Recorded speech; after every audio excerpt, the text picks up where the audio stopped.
नमस्कार, मैं सुमित। हमारी बातें समाज के हर उस तबके से है, संविधान से सरोकार रखने वाले हर उस व्यक्ति से है, राष्ट्र निर्माण को गति देने वाले हर उस शख्स से है, प्रशासन की जिम्मेदारी संभालने वाले हर उस एक हिंदुस्तानी से है जो अपने देश के नागरिकों की सुरक्षा के लिए वचनबद्ध हैं, संकल्पित हैं। क्योंकि यह दौर इम्तिहानों का है और यहाँ पास सभी को होना है। हमें पता है कि यह हिंदुस्तान है और यहाँ कोशिशें जारी है, लेकिन अब हमें भरोसा नहीं चाहिए, अब हमें सपने नहीं चाहिए।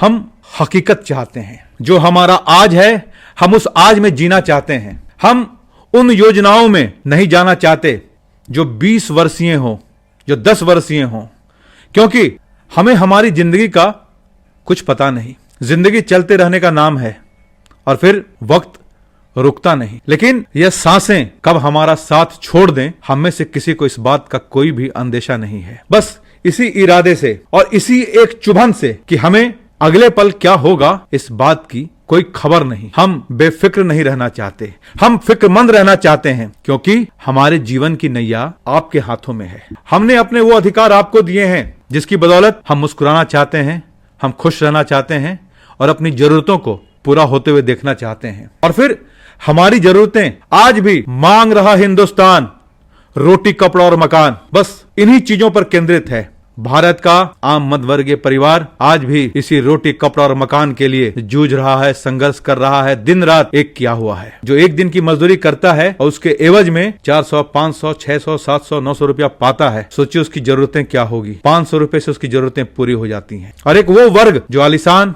महलों में रहता है, जिसके एक दिन की खरीदारी लाखों में हो जाती है, जो अपने बच्चों के साथ किसी बड़े मॉल में जाकर, किसी बड़े रेस्टोरेंट में जाकर हजारों का बिल सिर्फ एक वक्त के खाने पर खर्च कर देता है। वहीं हिंदुस्तान का वह तबका, हिंदुस्तान का वह शोषित, वंचित, लाचार, बेबस, मजबूर वर्ग जो पूरे दिन भर में पेट भर खाने के लिए तरस रहा है, तड़प रहा है। हिंदुस्तान के लाचार, बेबस, शोषित, वंचित लोगों के बारे में जरा सोचिए। जब यह चुनावी माहौल आता है और बड़े बड़े लाउड स्पीकर जब बांस के खंभों से लगते हैं और उस पर से जब आवाज आती है, तो उन आवाजों के लिए कोई पढ़ा लिखा और कोई संभ्रांत और कोई बहुत शिक्षित वर्ग दौड़कर उस मैदान में भीड़ इकट्ठा नहीं करता है। ये वो लोग हैं, ये वो भीड़ है जिन्हें आपकी आवाजों से, आपके वादों से कुछ उम्मीदें दिखती है, जिन्हें लगता है कि शायद आपके रूप में उनके सपने पूरे होंगे। लेकिन करते क्या हैं आप, और इनकी क्या गलती है? इनके लिए आपके पास क्या योजनाएं हैं? जरा सोचिए इन तबके के बारे में,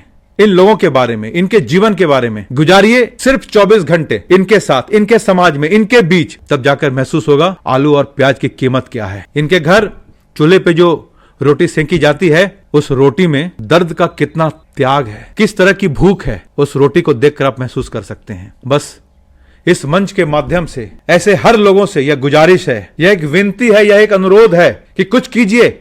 बहुत हो गया, बहुत दिलासा आपने दे दिया। कुछ कीजिए ऐसे लोगों के लिए, ऐसे जरूरतमंदों के लिए जो भूख प्यास छोड़कर आपसे उम्मीद की आस लगाए बैठे रहते हैं। इनकी मुश्किलों को कम कीजिए, इनके जीवन में खुशहाली बिखेरिए, इनके चेहरों पे उस मुस्कान को लाइए जिसके ये हकदार हैं। बस ऐसी छोटी बड़ी बातों के साथ आपके बीच सुमित आता रहेगा, आपसे बातें करता रहेगा, क्योंकि हमने बीड़ा उठाया है ऐसे ही शोषित, वंचित, लाचार, बेबस, गरीब लोगों के लिए। बस बने रहिए, जुड़े रहिए हमारे साथ, हम मिलते रहेंगे बेहतर सोच, बेहतर जिंदगी के साथ। आप सभी का बहुत बहुत धन्यवाद।